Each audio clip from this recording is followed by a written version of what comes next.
Welcome to Bitcoin Core App Design Call number 72. Now we probably have one or two more this year, I would guess. So we'll just hop in. Harold's not here. He usually gives the dev update. Maybe Johnny wants to give the dev update, and then I just have one or two things to talk about design, and then we can just kind of anyone else can raise topics, and we can just kind of see where we land. How does that sound? Let me pull up this note where we usually keep notes here. This document. Okay,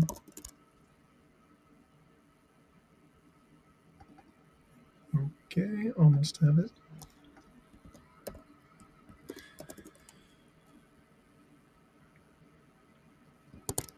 Yeah, Johnny, anything you wanted to share from the dev side?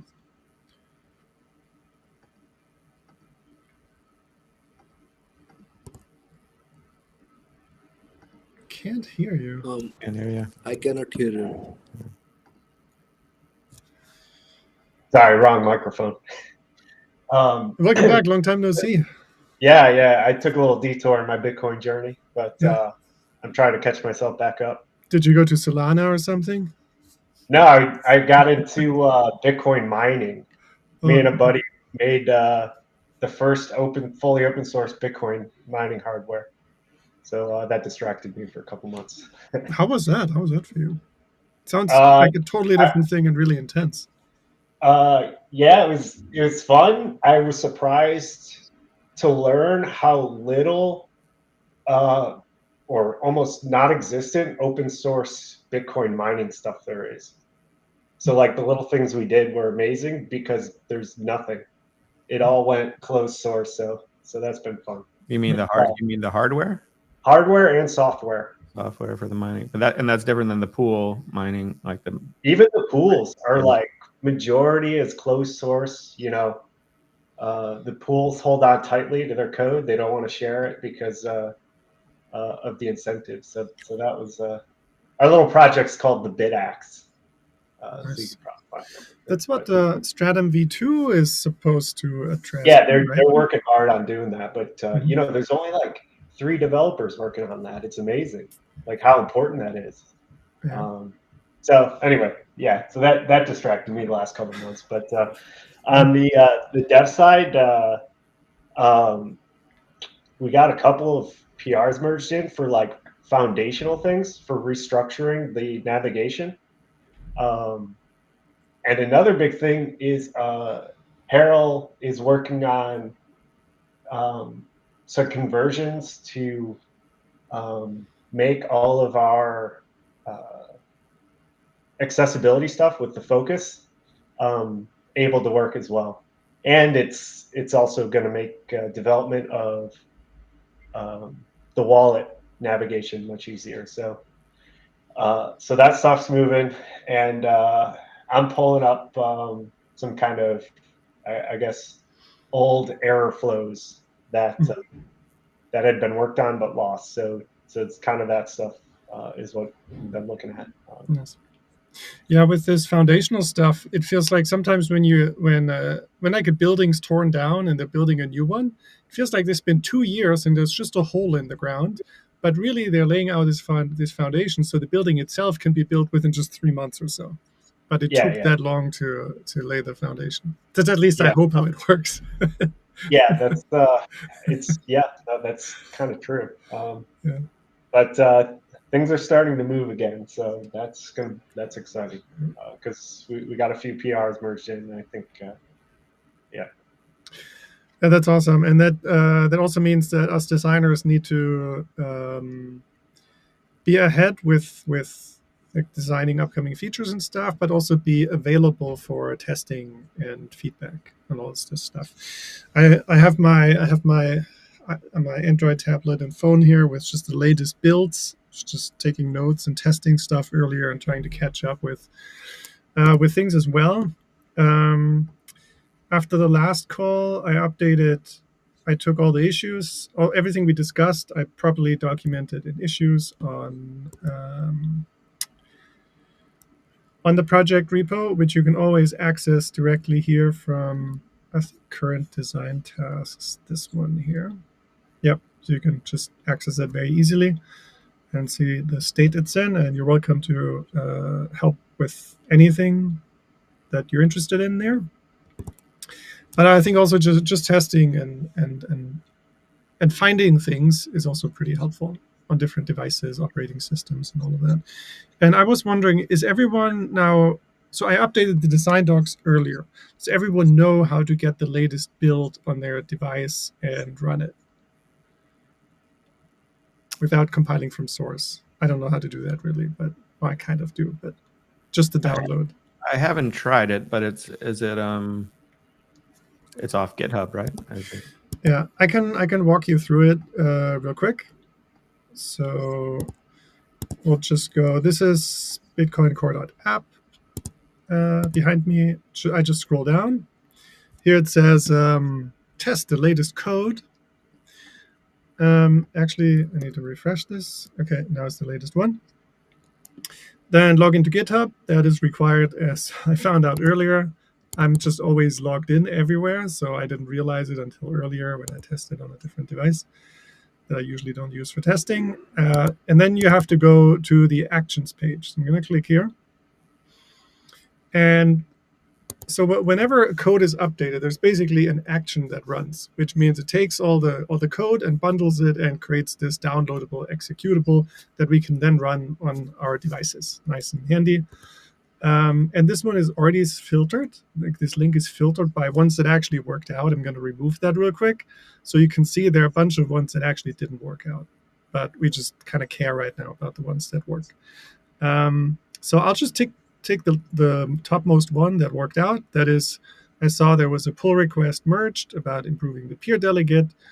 So that code will be included. Then I get to see all the details about what it all did. And then I scroll down again. And then down here, I don't know if you can see it particularly well, maybe. Those are the downloadable files. So what I do, what I did earlier actually was I downloaded it on my laptop, extracted it, and put that file in my Google Drive, and then used that to download it on my other devices. But ideally, if you're logged into GitHub on your test device, you can just download it, run it, and you should be good to go. That will work for Android. If you're on a Mac, there's a bit of an extra test because the code is not signed. So Apple will be like, I don't trust this code, not going to deal with it.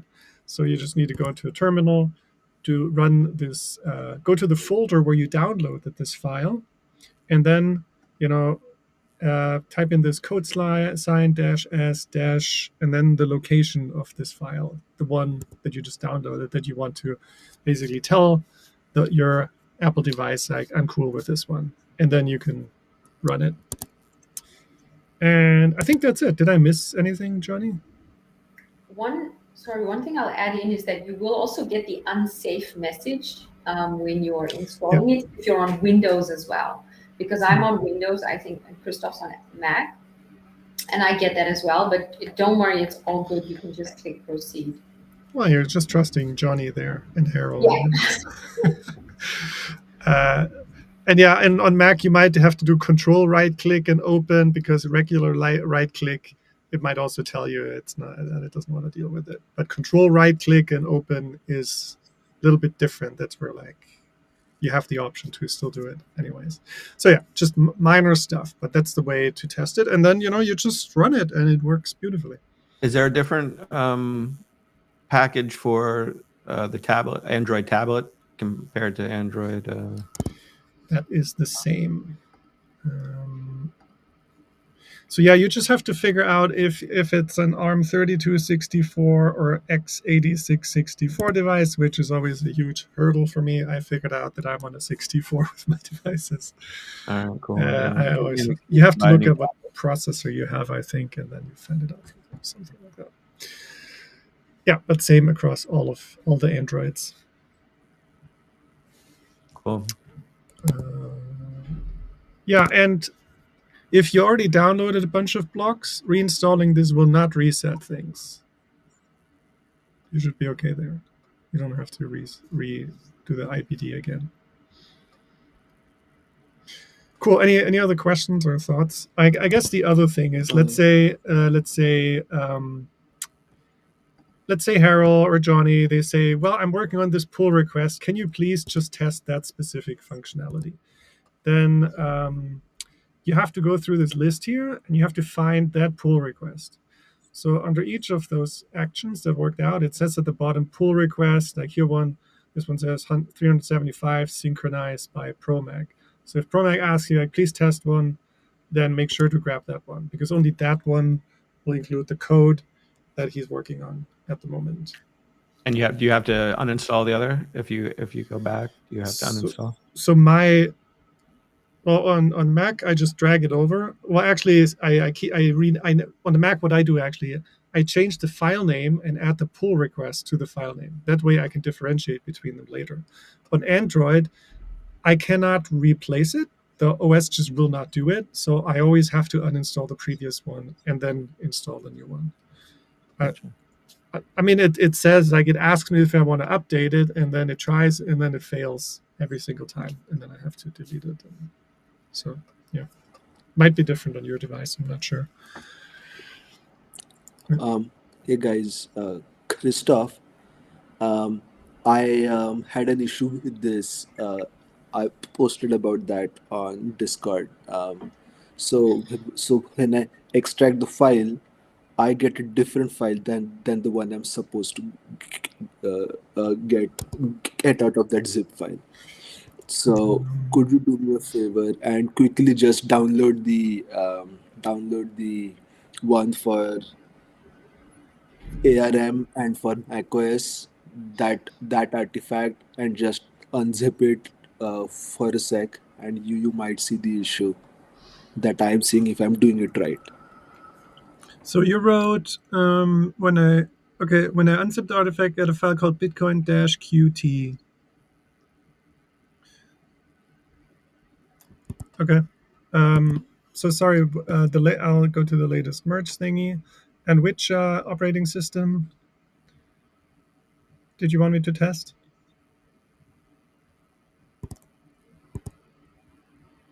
Oh, sorry, I'm on mute.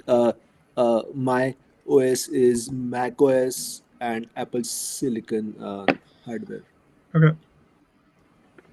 So doing that. It's downloading. Maybe. Okay. I'm clicking it. Yes, I do get a file that's called bitcoin-qt, which should be fine, right? Have you tried it? I think that's eventually what the final file name is. I think it used to be called unsecure Mac GUI, whatever, but now it's just bitcoin-qt. Well, so I think maybe a couple of issues with it. If that's the case, then the code sign command will have to be different.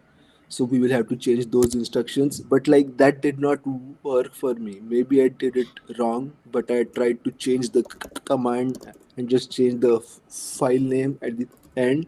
But I don't think that worked for me.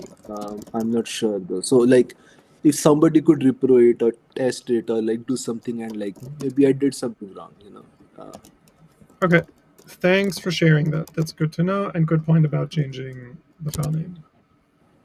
So I'll test that after the call. I put it in my to-do list, and if someone else wants to help test it, that'd be also awesome. Awesome. Yeah. Thanks, Christoph. Cool. Yeah, I tested earlier too. And for example, one of the things that bugged me, that's kind of been on the list, was that you double tap it, it instantly asks you, do you want to allow notifications? Like the screen hasn't even changed to the cover screen. It's like, you want to allow notifications. So that's where we need to have proper onboarding. Like, hey, we use notifications to keep the application alive, or blah blah blah. At some point in the onboarding flow, instead of forcing people to do that later, and giving people an option later on if they want to change their mind about it, stuff like that. That's good to catch during testing. Is that the Android one, or does Mac OS do that as well? This was earlier. This was on Android. Yes. Okay. Right. I have a screenshot of that. It's on my list, but I'm not done Yeah. testing, so I'm going to share it later. Wow, my Android tablet's here on Signet for some reason. I got a quick question. I'm sorry if this is kind of beginner stuff. I haven't actually, installed any of this app before. Is this, if we do it on Android, we're not downloading the whole Bitcoin node on Android, are we? On the phone? So yeah, it's running a full kind of Brunt node. Like it will actually go through the whole history of blocks, but it only keeps like the like a certain amount, the most recent history downloaded, and discards the rest It's a again. pruned node on the phone? Yep. And about how big is it? I thought it was 8 gigs. Is that Oh, right? okay. It grew quite a bit the last few months because of all the ordinal stuff. So yeah, actually, it killed my tablet. I think the minimum is about 9 or 10 gigs now. Okay. Price to pay for some random pics. Yeah, because the UTXO set has grown quite large now, just in the last few months, because all those extra UTXOs from the inscription stuff. That could have quite a big impact on the user experience if the ordinals keeps on sort of, how could you say, inflating the amount of data that the phone needs. Yeah, Or is that's to- part of the debate. Yeah. Yeah, I think that's the most annoying thing about it. The rest of it's debatable, but that's for sure very annoying for node operators. Yeah. Especially if it makes it so that you cannot even run it on your device anymore. Yeah, I think, well, for me, it made me hit the limit much quicker than I anticipated. I guess that's kind of on me as well, but. Yeah. Okay. It is what it is. Yeah. Yeah. It's ironic that you cannot run ordinals on ordinary phones. Yeah. Here's your daily dad joke. Actually, I've talked to some ordinal people, and they're really excited about having Core on the phone, purely for ordinals, so that they can do some validation of their NFTs on their phone. Cool. Maybe they can help coding or chipping in some other ways too. If you're gonna cause all this extra bloat, maybe also chip in. Thank you. Yeah. Anyways, okay. Let's go to, so here's kind of the list that I have right now. So the Pierce details screen was one. Designing assumeUTXO flow. I think Yashraj chimed in on that one. Revisiting use of full screen animation on desktop, which is a discussion. Revisit use of drawers and dialogues, and creating Lottie animations, which Harold really wants to do. And there was the question around, I think ProMag wants to test out Reeve, potentially as well. But I think that it seems like the Pierce detail screen is one that we can wrap up very quickly. And a question that I had here so one of the ideas here is that we visualize, that we somehow don't just show data, but we evaluate it a little bit, or we make it easy for people to figure out, like, what does it actually mean? And one question I had here was with the blockchain data, I was going to rename that to block data. Can we visualize that somehow? Like if it says like starting blocks 815,991, is there anything about like what this number is that can tell me like this is good or bad, or is there just no real, is it just not useful? Is it just not actionable, I guess?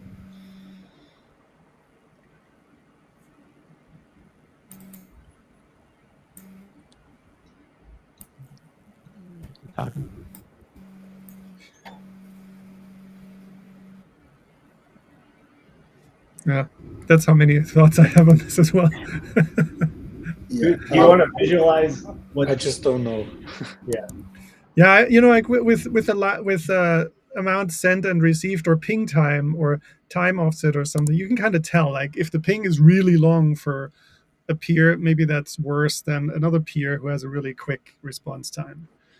But with some of the other values, like how do you, because if you find a hierarchy of what's actually helpful, we can put those things at the top.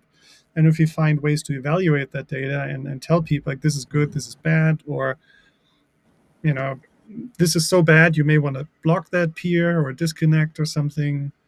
So that's kind of what I'm trying to shoot for, because otherwise like it's nice to see, but well, what do you do with it? I think I mean, the person running a node or looking at this wouldn't be the average human, but for the average human to understand all of these numbers on the screen, it's kind of just like one big information overload. So it would be amazing for the for something to be visualized, or at least part of it that could be visualized. It would be amazing. Yeah. Yeah. Can you guys hear me? Yes. Yes. Okay. Thanks. So I think the blockchain data section here might be like referring to when at what block height did you first connect with this peer.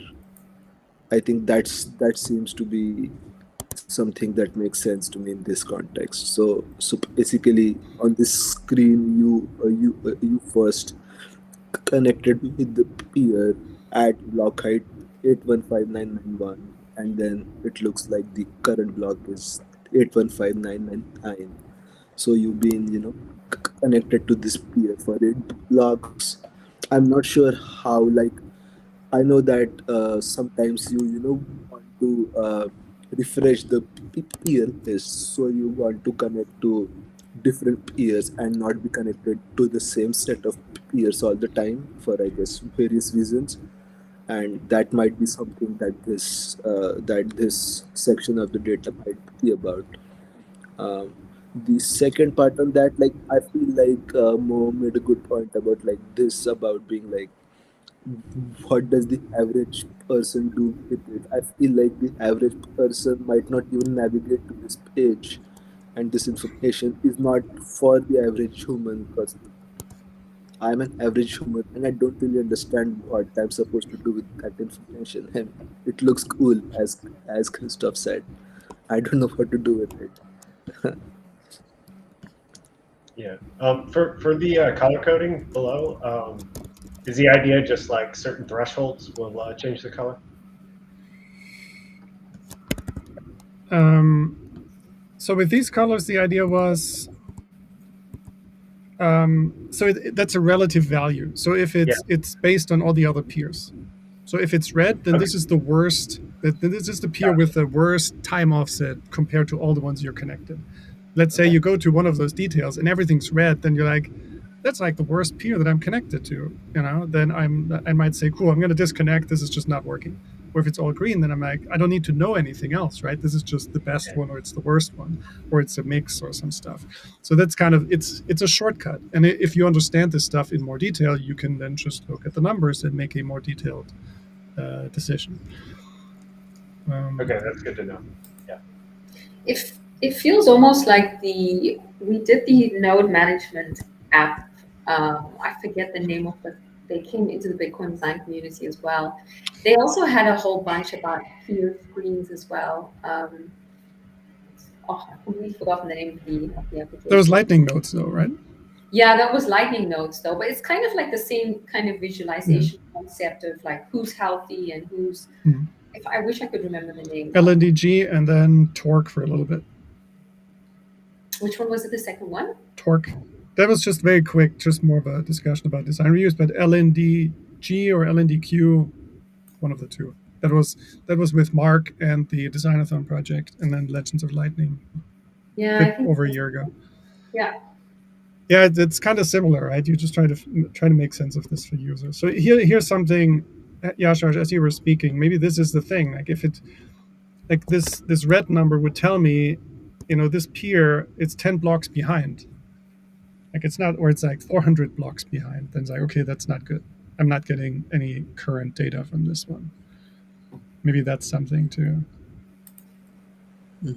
Yeah, for sure. I mean, if a peer is behind on the blocks, Mhm. but I guess yeah. I love the color coding. I love what you just said. Like that will like definitely go a long way in like making this useful. Maybe you just want to say that I've been connected to this peer for so long that I want to maybe change that and maybe disconnect from this peer also. Yeah, I mean in terms of like that, I think you just listed like these are the few use cases, these user goals that we can achieve from this page. Like these are the decisions we can take, and maybe reorganize the data based on that. But I like what I see for sure. Yeah, that's where it might be helpful if someone who's really like Mr. Gnome or so, who's really experienced with running nodes and understanding the network and what makes for healthy connections and unhealthy connections. That insight might be helpful to figure this out a little bit. But maybe for now, for this first version, we just do our best with it, and then we roll it out, and then we just iterate on it as we go, Hmm. Mm-hmm. and then we can So, just It kind would of be wrap this up. interesting. Sorry. Sorry, go ahead. Nope. Nothing. Just go ahead, please. It would be interesting for this network traffic screen. That could be just a quick, easy question to send to Mr. Gnome and just ask him, like, what is this in terms of information hierarchy? What is he looking at in terms of his network traffic? Like, what's the most important to him? Is it the sent and received because that's sort of affecting the running of his computer or his space? That I don't know, you know. So that would be interesting to send to him. I mean, I'm happy to send a screenshot of it to him and then just Yeah. I don't know where I can get You can this. also tag him on the issue. Oh yeah.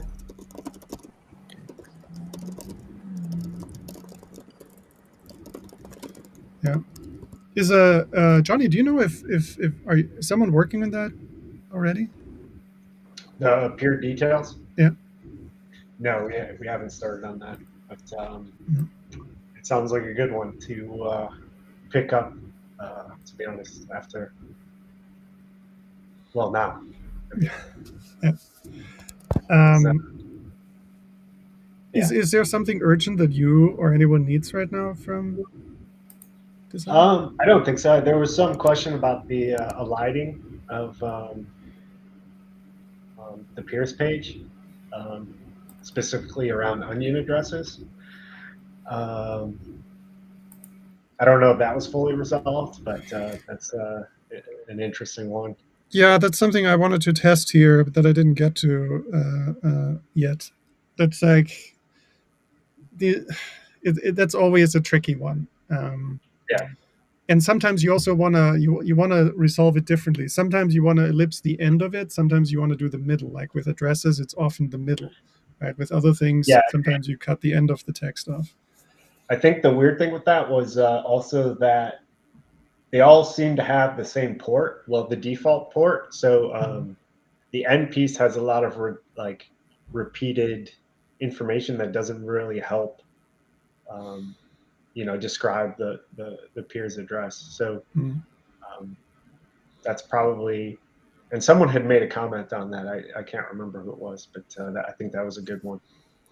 Yeah, I also noticed the same thing on the about screen. I don't know if this is visible here or not. The version at the bottom. Oh, nope, I'm disappearing. The version at the bottom is overlapping. So I was gonna document that as well. Yeah, Yeah. that's a good one. Actually, something else I was wondering, Johnny, is on the landing screen, on the cover screen. It's what color is that? It's not green. It's like neon green. That's a signet indicator, I think. Yeah. Can we also just put the signet tab on there rather than changing the color of the logo because no one knows what that actually means? Oh, right. Yeah. Um, I can open an issue for that one as well. yeah, we can do it. We just need to know where to place it, I guess. That's Yeah. all. And Yeah. is it possible to change the application to run not on Signet but test or main at the moment? Yeah, of course.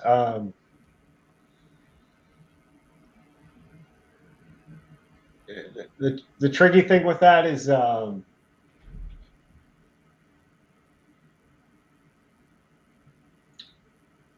not sure if we want to build it by default for main. Yeah, I don't think we're quite ready for main. Mm.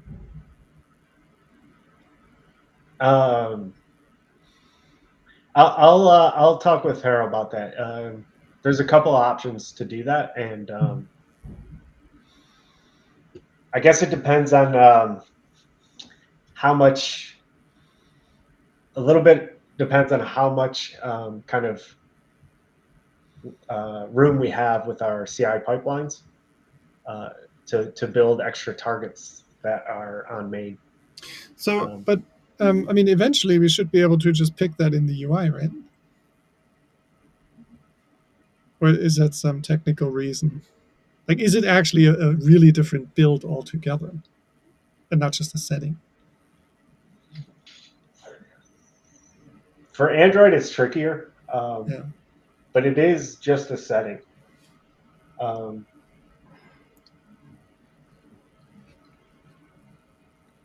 Yeah, we would need some thoughts on how to do that that option in the beginning.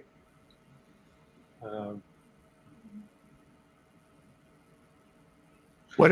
Because Bitcoin Core is designed to like sort of read that configuration and run. There's not really a user interface to flip that dynamically, right? So we're kind of working around that.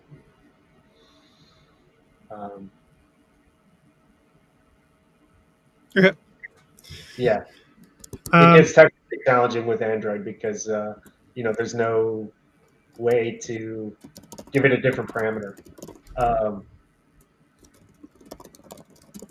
Real quick, what is the difference between Signet and testnet?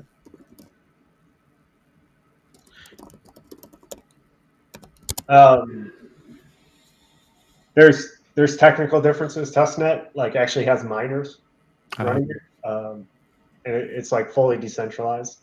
Gotcha. Where Signet's kind of it basically is just a centralized thing that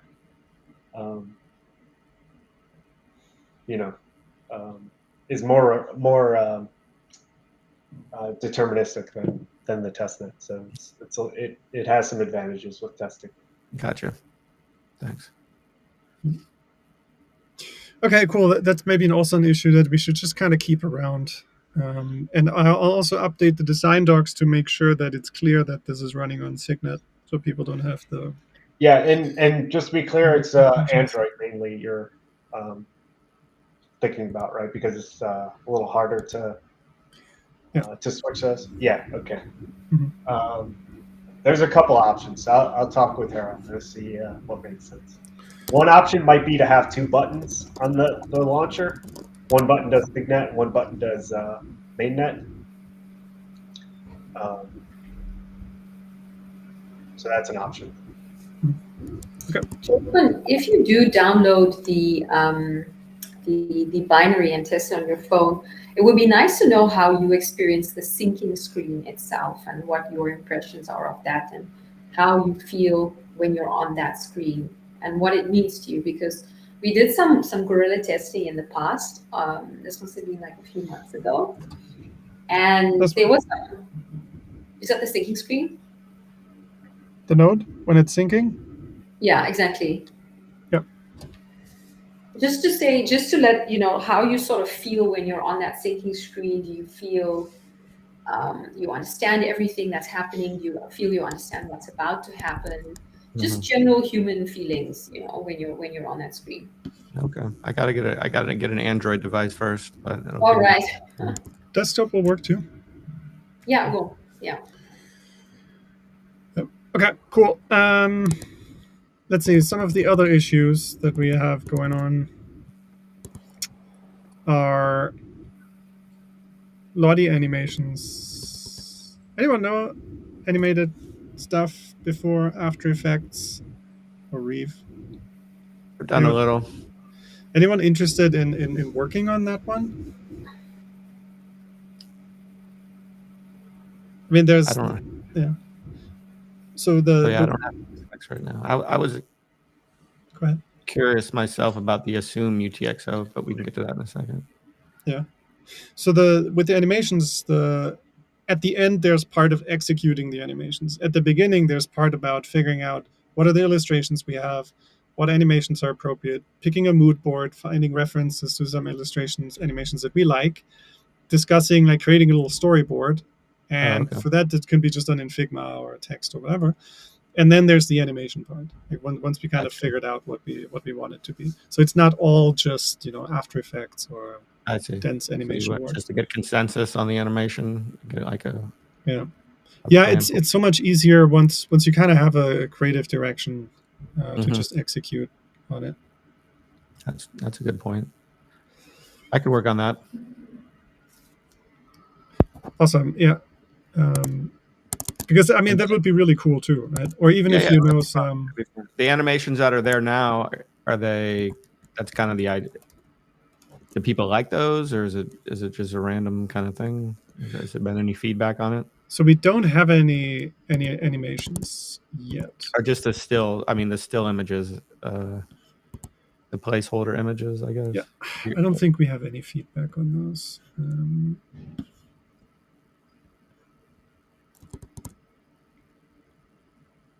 No.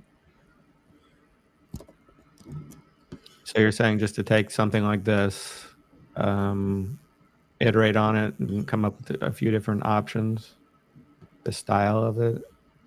Yeah, and yeah. So one question with these. So I did a Vade test animation a long time ago with Harold, and one of the questions was like, does it play once or does it loop?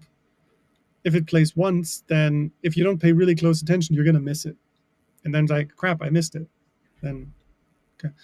So it's nice when they're looping animations, which Oh, sure, so yeah. you need to design them to be loopable, right? There's some Right. continuous activity happening that ends the same way that it starts. So that's one Mhm. thing. And then the other part is like, the point here is strengthening in the network. Like, how do you visualize that, right? Do you have like these nodes? Do they come in and disappear? Do you have these lines? Like, do we have this yellow data kind of flowing across? Do the connections change between the nodes or so? Like, just some ideas of what we like, little storyboards and whatnot, what we could do there. And sometimes you come up with ideas and you animate them and it just doesn't work, right? And then you have to change things around a bit too. So there's some testing there involved as well, and ideally also animations that we can consistently use. Like what's this one here? What we do here? Something like this. Maybe these little blocks kind of they keep falling in, and the other one gets pushed out at the bottom. Next one comes in. Next one gets pushed out. Just something fun there that also helps communicate a little bit what the screen's about. Mm-hmm. So it can be pretty simple, I think, but it's kind of hard to get to simple, as you know. Right. It's always the longest road. About how many are there? I really think we only have 4 or so. There's this notifications reminder, which could be just like this little circle pulsating or something, in a non-annoying way, ideally. There's this one. There's this one with the block clock, which that could borrow from the actual block clock, the interactive element that we see later on in the application. Right. Like Is that already been maybe finalized? these dots kind of fill in and the numbers start ticking up or so. And then we have this one here. Yeah, that's the most challenging one, I think. And that can change too, right? I mean, something that looks nice statically, it's nice and symmetric, whatnot. Maybe we can change it because it doesn't work as an animation. It's fine too. Yeah.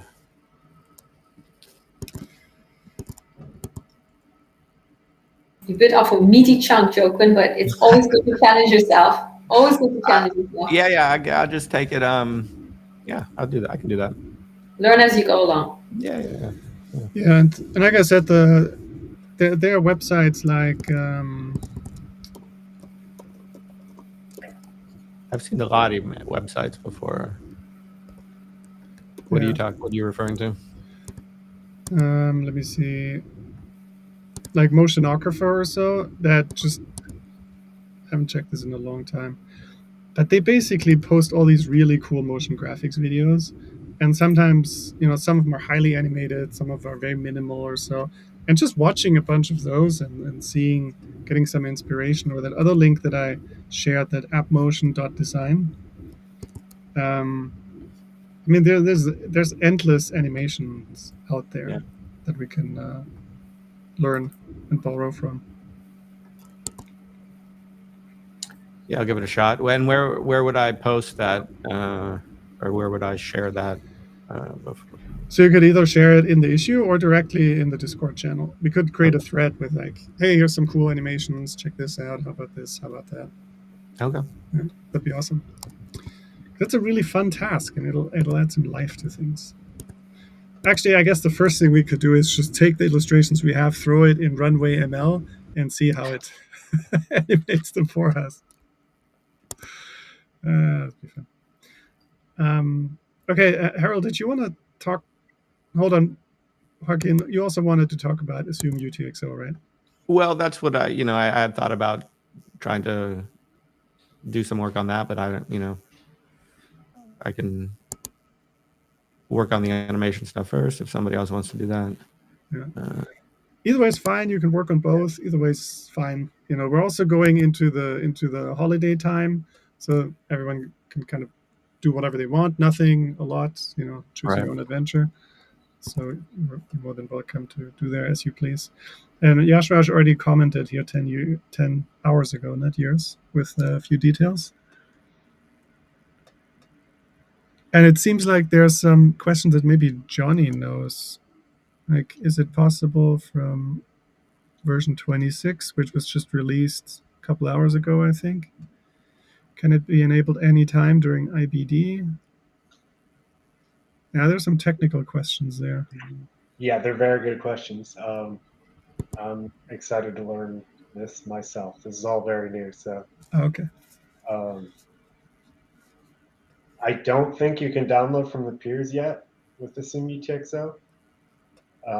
So I think that's going to be a challenge. From what I understand, you have to get the snapshot externally still. So that'll be interesting. I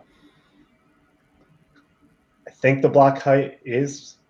I'll answer this on GitHub from what I understand, and then hopefully Harold has more details as well. But yeah, I think the biggest challenge is going to be that second bullet point where you get the snapshot for assumeUTXO. Yeah, so that's. Go ahead, Yashraj. Yeah. Sorry. So I think, John, it looks like there is an RPC command that you can use to generate the snapshot. I'm not sure if it's like already implemented or active or anything like that, and then it could be like I could run the command on one of my own nodes and then get that file. Is it a file? I assume, and then get that file and transfer it over to the other Yeah, node where yeah, I'm bootstrapping. yeah. No, I think you're correct. I think that's correct. And so the challenge with implementing the interface for assumeUTXO, at least in the current state, is going to be how do you install that snapshot so that your node can start using it. Mm-hmm. So how big is a file like that? It's the UTXO set that I had mentioned previously. It's like 9 gigabytes. Okay, so it's not something simple where that I just airdrop to you or something. Well, I mean,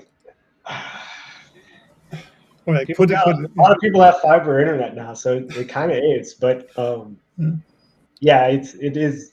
Maybe you definitely don't want to do it over your LTE or whatever, your cellular network, but Yeah. or maybe you do actually. I don't I don't know. But Things so are crazy now. so let's say it's 9 gigs. I have an Android phone. I want to use this on my Android. I have to use a file, so I'm gonna put this file on my Android phone. Then I have to pull it in the app. The app probably makes a copy of it, and then I end up with 18 gigs of file Well, space used. hopefully that copy doesn't happen. It moves it or whatever. But Yeah, yeah, but it saves me 9 days or so of waiting. yeah. It's you're down to a couple hours then. I think. And where do you get the snapshot from? Yeah, that's a challenge. I don't know. You just have to get it from somewhere right now. Probably someone's website or server that you trust. But is it kind of one of the ideas I heard is that you're creating it yourself? Like, is that? yeah, that's a possibility. Yeah. Eventually, you're gonna get it from peers, right? Yeah, that's the goal. I think that isn't complete yet.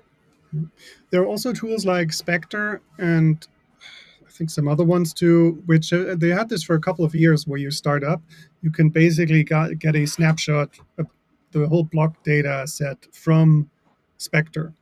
They have one that they make available that you can choose to download. So that would probably. So this is the assumeUTXO is more a legit version for them to do this. So they're probably very excited about this right now.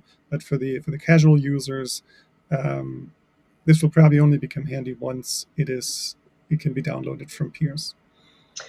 Yeah, that'll be interesting too in the context of core, because I can't imagine we'll want sort of like promoting any individual host, right? So I don't know how convenient we'll be able to make something like that, where Spectre can, because they can just promote their own host that has the snapshot. Yeah, I mean you're trusting them with the software and everything Yeah. else. It's like part of their service, and they're Yeah. part of a bigger company now as well. So I think that's going to be the biggest challenge with designing the flow for this, is kind of what that will look like for the user. Yeah. You have to explain that and everything, and So maybe a starting point is just to create some wireframes. I'm a new user. I download the application. Like just these different flows that people could potentially go through now and the one in the future that we actually want to work towards. And then after that, go through, then go into the high fidelity designs. This will have a high impact though. This is a cool thing. I'm excited for assumeUTXO. Why will it have a high impact, Johnny? Because a huge hesitation with running your own node is the startup time. So people don't want to bother. But if the startup time's just a couple of hours, it's pretty amazing. So are you basically saying that if this was something that could be initiated from the onboarding flow, or people were guided to work from the snapshot from the onboarding flow, that it would help with the amount of time that it takes for the syncing, if I understood correctly? It helps with the amount of time that significantly helps with the amount of time it takes for your node to be usable. Right, that's a big one. Yeah. That's a big one. So I think maybe you guys mean as a wallet, right? So the wallet becomes usable faster. Yeah. Yeah. And so in the background it'll still do the whole sync, but you'll be able to use your new node within a day. Yeah, so it seems like according to this website that I just posted, the current blockchain size is 530 gigs or something. So instead of that, you would basically download 9. Right?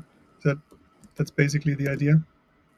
Yeah, and that 9 gigs will download significantly faster than the 500, because you don't have to do as much of the synchronizing and validation and all that. So Now when you're starting your node on a mobile device, is it only like 9 gigs or something as well? Yeah. So this is more for the desktop? For both. Yeah. For both. Yeah. So that's about 50 times less data to get started. But when you sync a node on the mobile, it still syncs 500 gigs, but it only saves 9 gigs. Is that what it is? No, you kind of get an up-to-date snapshot that gets you up to the current status of the network in a way. And so you can instantly see, like, this is my balance, this is this and that. And then you can start using stuff while in the background, it's still going to, over those 9 days or whatever it's going to take, it's going to verify everything still, right? But you don't have to wait 9 days to see anything at all. You basically can see stuff after 9 gigabytes, not after 530 gigabytes. And this is with you're talking about assumeUTXO. Yeah. Okay. So, but if you didn't use that and you just sync the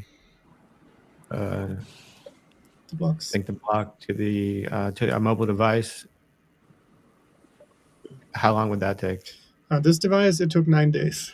Okay. That's a two-year-old Android phone. Okay. But at the end of the day, it's only taking up 9 gigs of space. Pretty much. And most of the time when you download a new application, you're just in a sort of testing exploration phase where you're wanting to explore.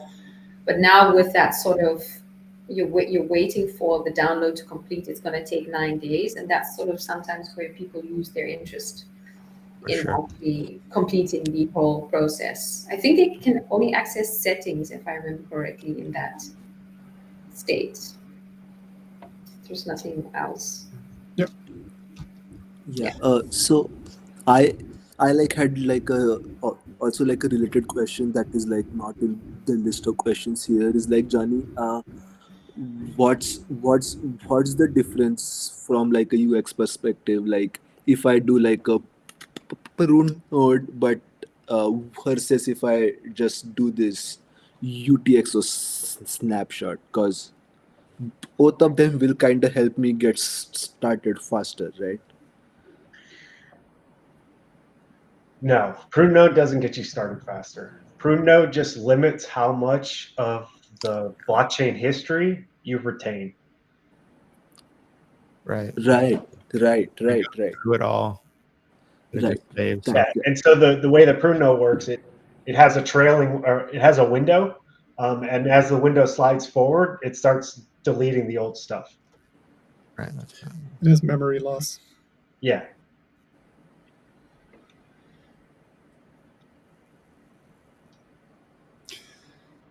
Okay, cool. So we did actually end up chatting almost a whole hour, like a few minutes to go. But yeah, I mean, you're welcome to start just working or inspecting or discussing any of those issues on Discord and GitHub, whatever you feel like is appropriate to make process. Start sketching wireframes or ask questions or whatever you'd like to do. Yeah, this is like really kind of a long-term thing, this assumeUTXO, that we can, if we can insert it in just the right ways, it'll be a nice level up, nice power up.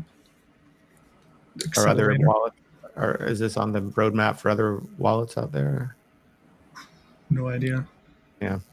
Yeah, I think like Start9 and those guys will either have some features for it, or they're actively working to integrating that into their the nodes that they sell. So that'll be interesting to watch, since I mean, they'll be way ahead of us because they're they're selling a product, so they have the incentive to deliver something like this really quickly. So that'll be a really interesting thing to watch. And I guess Spectre has some stuff already, right?